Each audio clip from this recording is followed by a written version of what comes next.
আমার এই বিভাগে 8টি জেলা আছে, 33টি আসন আছে। কোন আসনে ওই চাঁদাবাজ নতুন জালেম বিএনপিকে ছাড়তে হবে না ইনশাআল্লাহ। প্রতীকগুলোকে মুখস্থ করতে হবে। বাংলাদেশ জামাত ইসলামী দাঁড়িপাল্লা, ইসলামী আন্দোলন বাংলাদেশ হাত পাখা, বাংলাদেশ খেলাফত মজলিস রিকশা,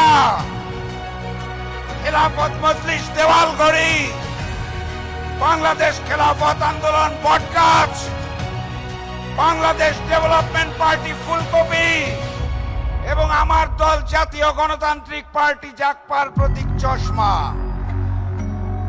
গণভোটে হ্যাঁ বলো, 8 দলের প্রতীকে সিল মারো। আপনাদের এলাকার সন্তান হিসেবে ইনশাআল্লাহ আমি পঞ্চগড় থেকে নির্বাচন করব।